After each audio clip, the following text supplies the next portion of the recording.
Fala aí pessoal, beleza? Moisés aqui para nossa primeira aula desse trimestre que inicia agora. E esse trimestre aqui está muito interessante, principalmente porque a gente vai estudar um dos primeiros evangelhos, que é o Evangelho de Mateus. Então é o seguinte, nesse trimestre aqui, eu vou pedir para que vocês acompanhem todas as aulas, porque eu vou disponibilizar para vocês também o PDF depois lá no nosso grupo do Telegram. Beleza? É o seguinte, pessoal, nessa primeira aula aqui, então, a gente já vai estudar sobre o Sermão do Monte, o caráter do reino de Deus. Então, nessa primeira aula que vai inaugurar esse trimestre, a gente já vai chegar olhando e estudando Mateus capítulo 5. Beleza? É o seguinte, essa aula aqui eu vou deixar para vocês disponível lá no nosso grupo do Telegram. Então, se você ainda não faz parte do nosso grupo do Telegram, você está perdendo muito, porque sempre que tem estudos novos a gente coloca lá para vocês. Então, se você quer PDF da aula, se você quer os vídeos com novidades, enfim, grupo do Telegram, o link está aqui embaixo e você entra lá, você vai ter acesso a esse material, beleza? A gente já vai começar então agora aqui o nosso primeiro tópico. Eu vou pedir para que você pegue a sua revista da escola dominical e vai acompanhando tópico por tópico, porque se você fizer dessa forma, você vai conseguir deixar a sua aula muito melhor. Então vai pegando a sua aula aí, vai fazendo as anotações e vai acompanhando aqui o PDF também. Só um detalhe, pessoal, às vezes eu vou estar falando com vocês aqui olhando para baixo, que o meu notebook está aqui embaixo. Então vamos lá, vamos começar aqui, ó. O primeiro tópico então fala sobre a estrutura do sermão. Porque o Sermão do Monte, o tópico 1. E é o seguinte, nesse primeiro tópico aqui vai falar um pouquinho sobre a localização do sermão. Onde foi a localização que Jesus teria dado esse sermão. Quando Jesus dá esse sermão, ele faz num lugar bem específico, daqui a pouquinho a gente vai ver a foto. E esse lugar também é um lugar muito estratégico. Então vamos lá, a primeira característica aqui então. O lugar que Jesus escolheu para fazer o seu primeiro sermão é um lugar estratégico. A outra característica é, aqui foi literalmente o primeiro sermão de Jesus que foi registrado nos evangelhos. Então, a primeira vez que a gente vê Jesus ensinando uma multidão, falando para muitas pessoas, foi aqui em Mateus capítulo 5. Então vamos lá, aqui então esse sermão é conhecido como Sermão do Monte. Aqui eu deixei tudo para vocês aqui, as referências, tudo bonitinho. E aqui, pessoal, a gente vai colocar uma parte importante aqui, ó. 2 pontos importantes. Jesus estava ensinando no monte e ele ensinava para uma grande multidão. Esses são os 2 pontos importantes. Então Jesus ele dá o seu primeiro sermão lá no Sermão da Montanha, que ficou conhecido depois como Sermão da Montanha, e tem essas 2 características. Tinha muitas pessoas ouvindo ele e era num lugar alto. Essas 2 informações elas são extremamente importantes. Por quê? Conforme a gente vai ver a partir de agora. Vamos avançar aqui, ó.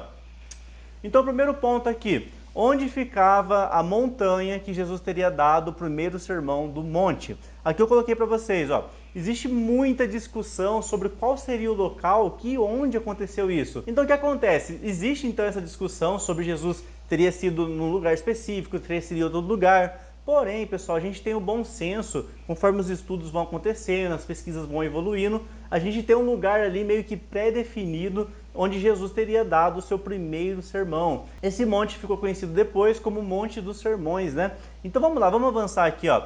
E onde que fica então? Eu coloquei para vocês aqui.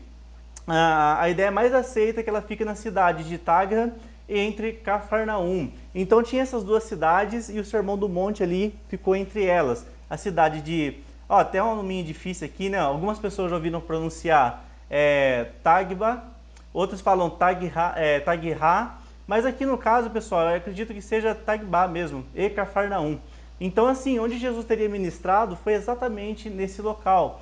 E o que é mais interessante aqui? Nessa cidade aqui, hoje ela é uma cidade muito turística. Existe um lugar ali que o pessoal, sempre que vai fazer viagem para Israel, eles acabam conhecendo esse local, eles vão até esse local para conhecer. Dentro desse local, dentro dessa cidade, que seria a cidade, né, onde Jesus ministrou esse sermão, hoje é um ponto literalmente turístico em Israel. Daqui a pouquinho eu vou mostrar as fotos para vocês. Mas o que acontece? Lá tem vários jardins, que são jardins maravilhosos, e tem também nessa cidade algumas igrejas. Uma das igrejas, que é a igreja principal que tem lá, essa igreja é conhecida como a Igreja da Bem-aventuranças. Eu vou mostrar para vocês aqui a foto. Aqui, ó. Um detalhe que eu coloquei para vocês aqui, ó. Essa igreja principal, né, que é a Igreja das Bem-aventuranças, essa igreja ela representa muitas coisas. E uma das coisas que ela representa, eu coloquei aqui para vocês, ó. Justiça, fortaleza, temperança, prudência, fé, esperança e caridade. Pelo menos 7 coisas representam essa igreja, que é a igreja da bem-aventuranças. E isso é devido ao que foi pregado por Jesus em Mateus capítulo 5. Agora aqui eu coloquei um tópico para vocês aqui, ó. Por que Jesus escolheu as montanhas para ministrar? É uma coisa que parece muito óbvia, mas é sempre legal confirmar, né? Por que Jesus escolheu uma montanha para ministrar? Pessoal, simplesmente por 2 motivos. Primeiro motivo, a acústica do lugar, quando você está num lugar um pouco mais alto, a acústica é melhor. Então, quando você fala de uma montanha, você grita, a voz ela vai ser soada de uma forma melhor. Então, o primeiro motivo que Jesus escolhe ir para essa montanha é justamente por causa da acústica. Dá para ele falar melhor, as pessoas ouvirem melhor. E o segundo motivo é que dava para ele ficar num lugar um pouco mais alto e as pessoas lá embaixo ouvindo a Jesus. Então, assim, tudo que Jesus faz, ele faz exatamente pensando em tudo. Ele poderia ter escolhido uma planície, mas ele escolheu uma montanha. E essa montanha hoje ficou muito conhecida como a Montanha do Sermão. Vamos avançar aqui, ó. Agora aqui eu coloquei, ó, o que aconteceu nesse monte do sermão. Aqui entra umas curiosidades legais para vocês comentarem também na aula. O que acontece nesse mesmo local que Jesus ensinou em Mateus capítulo 5? Ó, acontece também aqui a parábola do semeador. Jesus estava na mesma montanha, na mesma cidade, no mesmo local. Então, quando Jesus ele ensina sobre a parábola do semeador, ele também está nesse local. E por último aqui, a multiplicações dos pães e vinho. Então, essa multiplicação, pessoal, acontece também nesse local. Então, isso é bem interessante, né? Pelo menos 3 coisas aconteceram nesse mesmo monte. O Mateus capítulo 5, que é o Sermão do Monte, acontece também a multiplicação dos pães e também acontece a parábola do semeador. Pessoal, os cachorrinhos aqui eles estão fazendo um barulho aqui do lado, mas se ouvirem algum latido durante o vídeo aí, vocês só ignorem, beleza? Vamos lá, vamos avançar aqui, ó. Agora entra uma confusão aqui que eu quero explicar para vocês. Aparentemente existe uma contradição do livro de Lucas para o livro de Mateus. O que acontece aqui? Eu coloquei para vocês aqui tudo detalhado, depois vocês leem com calma. No livro de Mateus fala que Jesus ele sobe para uma montanha para dar esse sermão. Já no livro de Lucas, Lucas fala que Jesus estava numa planície, num lugar reto. Aí que entra, pessoal, teoricamente a confusão. Então o que acontece? Um dos motivos que é uma briga muito grande sobre onde Jesus teria dado esse sermão é por causa das contradições dos evangelhos. No livro de Mateus, ele está numa montanha. No livro de Lucas, ele estava numa planície. Agora entra um comentário aqui que é muito mais racional a gente seguir. O que acontece? O livro de Mateus, Mateus ele era judeu. Mateus ele era legítimo judeu e ele estava lá. E ele presenciou Jesus, ele andou com Jesus. Então Mateus, pessoal, ele é uma fonte muito mais confiável de informação em detalhe. Lucas, quando ele escreve o Evangelho de Lucas, como que ele escreveu esse evangelho? Com base em muita pesquisa. Então, assim, com base nas pesquisas dele, nas escritas dos outros evangelhos, ele fez uma pesquisa muito boa e escreveu o livro de Lucas. Porém, Lucas não andou com Jesus. Então, alguns detalhes que são mais importantes, ele não pegou no ato. Já o Mateus, ele andou com Jesus e ele tinha muito mais informações, principalmente por ser judeu. Então, aqui eu coloquei para vocês, ó. O fato de ter supostamente essa contradição não invalida o sermão, não invalida de como deve ter ocorrido. Um exemplo, o relato de Mateus a gente vê Jesus numa montanha, subiu num monte para fazer o discurso. No livro de Lucas ele fala de uma planície. Aí que entra a parte interpretativa, pessoal. Essa planície pode ser que as pessoas que estavam ali ouvindo estavam numa planície. Já Jesus ele estava no monte dando o discurso. Então o que acontece aqui? A gente sempre vai tomar como base os escritos de Mateus, fechou? Então assim, com base em estudos arqueológicos, com base em vários estudos acadêmicos, chegaram-se à conclusão que era uma montanha e não era um lugar planície, fechou? Então vamos avançar aqui agora, ó. Aqui eu coloquei para vocês aqui o versículo, para vocês lerem um pouquinho mais, e aqui eu quero fazer só um comentário. Esse lugar que Jesus estava dando esse sermão lá em Mateus, no capítulo 5, era um lugar maravilhoso, era um lugar esplêndido. Tanto é que o próprio versículo fala assim, ó, detalhe pessoal, tem vários jardins lá, a vegetação era boa, nos tempos bíblicos e também nos tempos de hoje. Tanto é que Jesus ele fala lá em Mateus capítulo 6 e versículo 28 e 29. Olha o que ele fala, ó, E por que andais ansiosos quanto ao que há de vestir? Considerai como crescem os lírios do campo. Olha o que Jesus está falando sobre os lírios do campo. O que mais que ele fala? Eles não trabalham e nem enfiam, dando um exemplo do que estava acontecendo ali. Contudo, vos afirmo, nem Salomão, em toda a sua glória, se vestiu como qualquer um deles. Jesus, quando fala essas palavras, ensinando os discípulos e a multidão, ele estava literalmente se inspirando no quê? Na paisagem que ele estava vendo ali. Então esse lugar era muito lindo, crescia as flores, crescia uma vegetação boa, a terra era fértil. Isso inspirou Jesus também a dar esse sermão de Mateus capítulo 5 ao capítulo 7. Pessoal, vamos avançar aqui, ó. Aqui eu coloquei para vocês então algumas fotos para vocês verem. Aqui é uma foto de dentro dessa igreja que eu falei para vocês, que é a Igreja da Bem-aventurança. Se um dia você for para Israel e tiver esse privilégio, dá uma passadinha lá. Muitos cristãos, quando fazem caravana, eles vão para essa igreja, que é a Igreja da Bem-aventurança. Tem até um vídeo do pastor Rodrigo Silva, que ele está nesse sermão aí, ele está nesse local falando um pouquinho sobre o sermão, e ele chega a comentar dessa igreja também. Vamos lá. Aqui está a igreja, pessoal, vocês viram ela de cima. Olha que coisa mais linda. Ali vocês veem, né, o Mar da Galileia, bem ali no canto, ó, no fundinho ali onde eu estou apontando. E vocês têm toda essa visão aqui, ó, os jardins, a terra fértil. Realmente é um lugar muito bonito para se conhecer. E se um dia tiverem oportunidade, vão para lá. Aqui também é uma paisagem, uma foto do Mar da Galileia, lindo também. E é o seguinte, vamos avançar agora aqui para o tópico 2. O tópico 2 vai falar um pouquinho sobre a estrutura do sermão. Aqui, pessoal, já entra uma coisa da teologia da CPAD, e ele fez uma comparação, né, um paralelo entre o livro de Mateus capítulo 1 até o livro de Mateus capítulo 5, a estrutura do sermão. Toda a estrutura do Sermão do Monte, que é os pobres de espíritos, mansidão, tudo que a gente vai ver daqui a pouquinho, tudo isso está muito embasada, está muito fundamentada em Mateus capítulo 1. E ele colocou aqui pra gente, ó, 7 coisas vão acontecer em Mateus capítulo 1. O que acontece aqui? Ele é chamado de Emanuel, são os cumprimentos proféticos, né? Ele é chamado de Emanuel, ele nasce em Belém, ele é chamado do Egito, o choro de Raquel, a chamada do Nazareno, João Batista, uma voz que clama no deserto e uma grande luz. Então o que acontece? Todos esses eventos que acontecem em Mateus capítulo 1, que relatam ali, né, capítulo 1 e capítulo 2, todo esse cumprimento profético tem tudo a ver com uma continuidade de Mateus capítulo 5. Embora a gente saiba que Mateus capítulo 5 seja o Sermão do Monte, tudo o que vem acontecendo antes já é um complemento, já é uma coisa associadas ao que aconteceria em Mateus 5.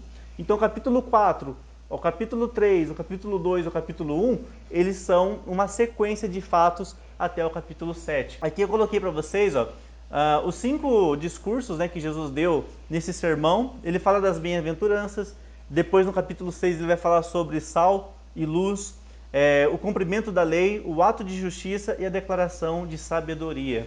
Pessoal, parece um pouco confuso o que eu falei agora, mas leiam na revista de vocês, como eu sempre falo, isso aqui é um subsídio, um adicional, um plus para implementar ainda mais a aula de vocês, beleza?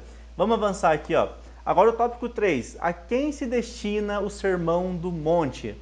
Parece uma pergunta óbvia, porém não é. Eu quero dar um pouquinho mais de detalhe aqui para vocês, e é o que a gente vai fazer agora. A quem se destina então o Sermão do Monte? Há pelo menos 3 classes de pessoas. O Sermão do Monte, primeiro, ele é dado para os discípulos. Depois, o segundo grupo que é destinado o Sermão do Monte aos judeus. E terceiro, aos não-judeus, os gentios. Então o Sermão do Monte, pessoal, ele vai abranger esses 3 públicos: judeus, não-judeus e os seus discípulos. E por que eu digo isso? Vamos lá. A primeira coisa, então, que Jesus faz, pessoal, é começar a chamar os seus discípulos. E quem foram os primeiros discípulos que Jesus chamou? Os primeiros discípulos eu coloquei para vocês aqui. Vamos lá, vamos ler junto aqui, ó. Eu coloquei aqui, ó, chamaram primeiro Simão, que é chamado de Pedro, depois ele chamou seu irmão André. Ambos eram pescadores. Então os 2 primeiros discípulos de Jesus eram Simão, Pedro e André. Ambos eram pescadores. Isso ele chamou antes do sermão de Mateus capítulo 5. Primeiro então ele chama esses 2 discípulos, Aí o que acontece? Ele anda um pouquinho mais, vamos lá, vou avançar aqui com vocês, ó.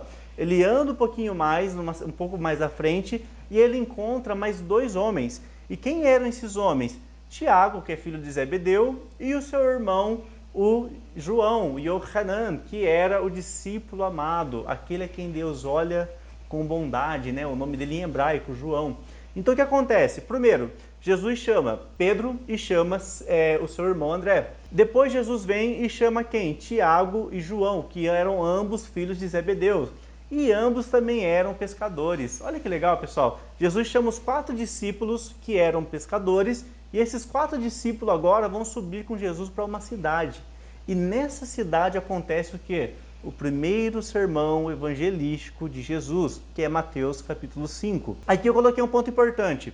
A segunda turma, que era os gentios, né, que Jesus estava dando o ensinamento para eles, nessa turma, nessa multidão, havia tanto judeu como não judeu. E o terceiro grupo eram os novos cristãos, nos tempos bíblicos. E também serve também, né, para nós que somos cristãos. Basicamente, pessoal, eu vou até acrescentar uma informação aqui. Basicamente, são 4 grupos desse Sermão do Monte. Primeiro, os discípulos. Segundo, judeus. Terceiro, não judeus. E por último aqui, os cristãos que viriam a seguir, né, que seremos nós, no caso, a própria igreja. Então, o Sermão do Monte, ele abrange a todos. Ele abrange tanto os discípulos, quanto os judeus, não judeus, e principalmente a igreja hoje, que precisa encarar como verdade Mateus capítulo 5 e tentar obedecer o máximo possível o Sermão da Montanha, ou conhecido também como Sermão do Monte. E agora a gente vai estudar uma das coisas mais importantes aqui, que é o que significa as bem-aventuranças em hebraico. O que significa ser bem-aventurado em hebraico? O que esse conceito na raiz hebraica quer dizer para nós? É isso que a gente vai ver a partir de agora. Então, se você quer aprender sobre o que é ser bem-aventurado, o que significa essa expressão na Bíblia, preste muita atenção nesse vídeo, porque a gente vai ver isso a partir de agora. Vamos lá, então em hebraico, a expressão bem-aventurado, ela aparece diversas vezes, tanto na Antiga Aliança como na Nova Aliança. Eu coloquei para vocês aqui, a palavra bem-aventurado em hebraico, ela aparece aproximadamente ali 29 vezes na Bíblia. Na maioria das vezes no livro de Salmo, Cantares, Provérbios e no livro de Eclesiastes também.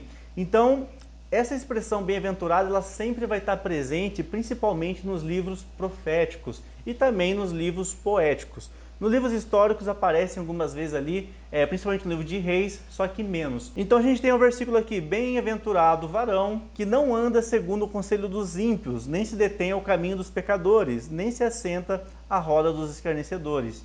E agora eu vou colocar para vocês aqui o versículo em hebraico. Aqui vocês estão vendo então o versículo em hebraico, até grifei aqui, ó. Em geral vai aparecer dessa forma aqui a expressão, acharei Haish. É dessa forma que vocês vão encontrar, se vocês fizerem uma pesquisa aí, a expressão bem-aventurado. Então aqui, acharei Haish. Vamos lá, a gente tem 2 expressões aqui, acharei e Haish.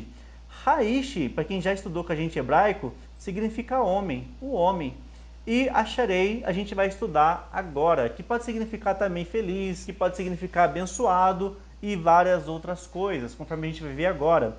Então a expressão que vocês vão encontrar para bem-aventurado vai estar dessa forma na Bíblia. Vamos lá. Então, em geral, a expressão bem-aventurado, ela aparece dessa forma, que eu coloquei para vocês aqui. Acharei Haish. E aqui, pessoal, eu coloquei a transliteração, acharei Haish, é assim que vocês vão encontrar na Bíblia. Se eu fosse fazer uma tradução um pouquinho mais literal do que ao pé da letra, né, que geralmente não acontece isso, a tradução ao pé da letra seria algo assim, feliz é o homem, blá blá blá blá blá blá. Feliz é o homem cujo Deus é o Senhor. Feliz é o homem tal, tal, tal, tal. Porém, pessoal, a gente vai fazer uma exegese bíblica agora dessa palavra aqui, bem-aventurado. Vamos analisar aqui então, a palavra acharei, preste atenção agora, preste muita atenção. A palavra aqui, acharei, ela tem uma raiz primitiva que é essa daqui. Então a raiz primitiva da palavra acharei é essas letras aqui, essas 3 letras. A letra Aleph, a letra Shin e a letra Resh. Essas 3 letras aqui formam a palavra acharei.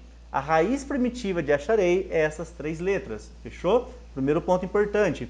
Aí você fala, pô, mas o que isso tem a ver, né? Daqui a pouquinho a gente vai entender isso.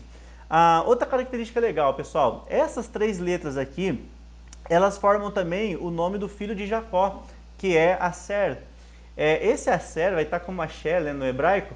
Esse Asher aqui, ele também é ele é o 8º filho de Jacó. Jacó teve esse filho, que é Aser, ele teve esse filho com Zilpa, que era uma das servas de Lia, ou dependendo da tradução vai estar como Leia. Então o que a gente precisa saber aqui agora é isso. A raiz primitiva da palavra acharei é essa daqui, essas 3 letras. Aleph, Shin, Resh. E o que significa, pessoal, essas 3 letras? Segundo o dicionário James Strong, na referência 833, se você tem na sua Bíblia aí, vai na referência 833, vai lá e acompanha comigo. O que significa essas 3 letras? Aleph, Shin e o Resh. Essas 3 letras têm a raiz que significa o quê? Ser equilibrado, ser correto, proteger, ser honesto, prosperar, abençoado e andar direito. Pessoal, o que significa então ser bem-aventurado em hebraico? O conceito bíblico para isso. Ser aventurado significa você ser equilibrado, você ser uma pessoa honesta, uma pessoa que consegue colocar a cabeça lá no travesseiro, dormir em paz. Então você ser bem-aventurado, ele envolve tudo isso, você ser feliz, você conseguir, pessoal, olhar para a cara de qualquer pessoa sem dever a ela, não estou falando de dinheiro, mas dever no sentido de não ter culpa em nada a essa pessoa, não ter nenhum trauma, não ter um rancor. Isso é ser bem-aventurado. E o mais legal aqui, que ele tem uma definição também de ser uma pessoa bem-aventurada, ela progride. Quando eu falo que uma pessoa ela está progredindo, ela tá sendo abençoada, ela está avançando, eu estou falando em outras palavras que ela é uma pessoa bem-aventurada. Então o que Jesus fala, pessoal? Bem-aventurado é aquelas pessoas que choram. A gente vai ver depois as bem-aventuranças. O bem-aventurado é o manso de espírito. Então essa expressão ser bem-aventurado é justamente isso. É você ser feliz, é você ser correto em tudo que você faz, é você prosperar em tudo que você põe a mão. Isso é ser bem-aventurado.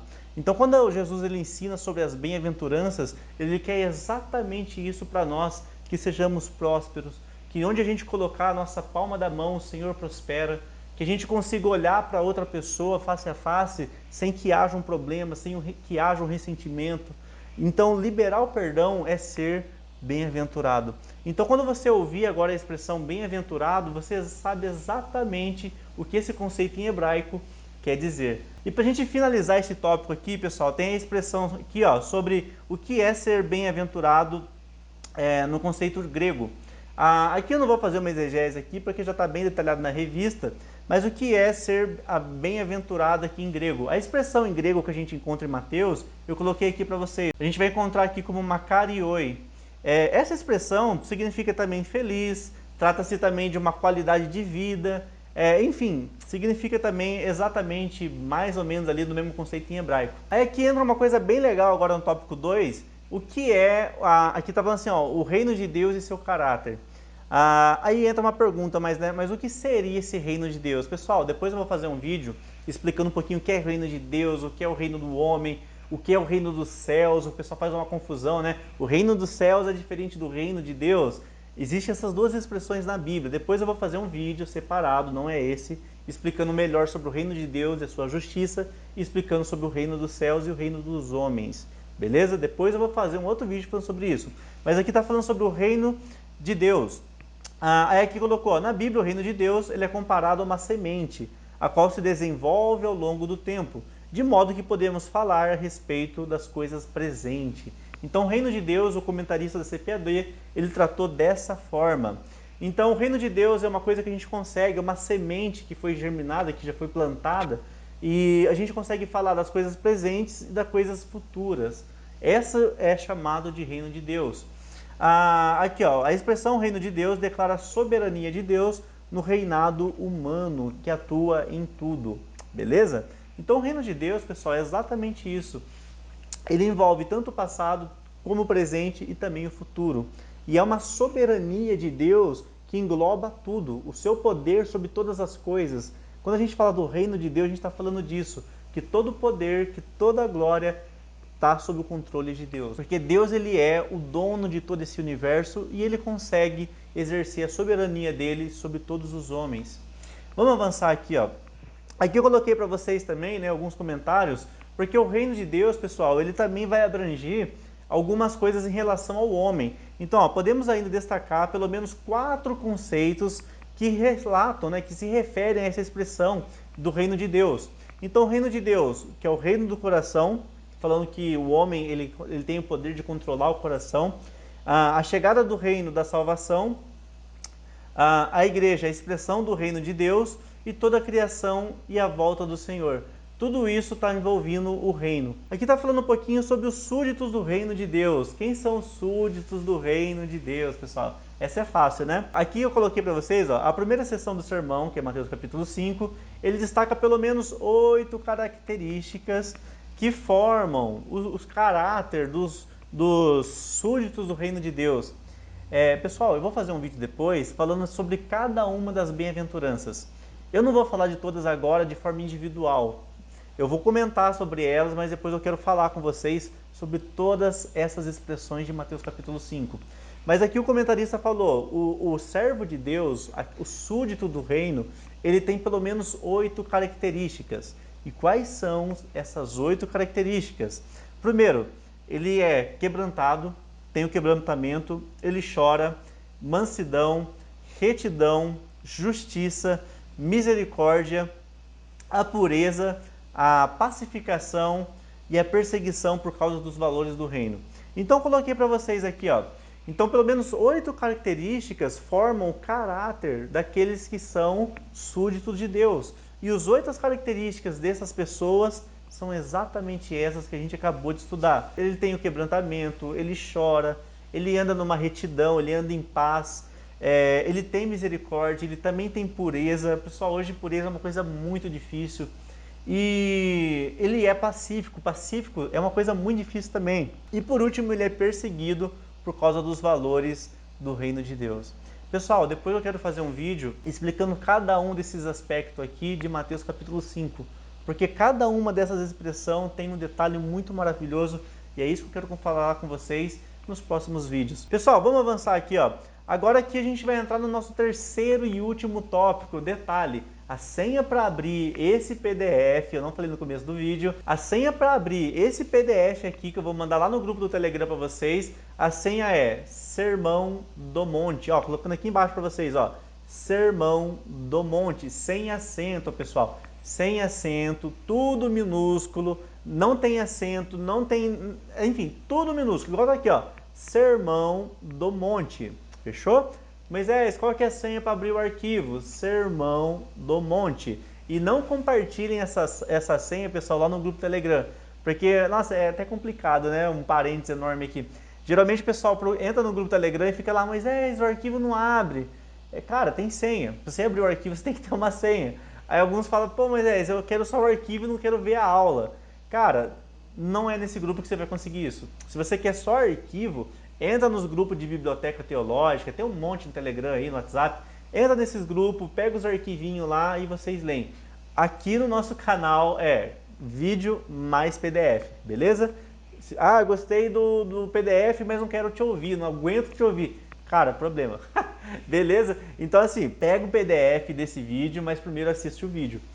Vamos lá, vamos avançar então. A senha eu já coloquei para vocês aqui e esse arquivo vai estar lá no grupo do Telegram. Só um parênteses aqui, viu, pessoal? Vamos lá.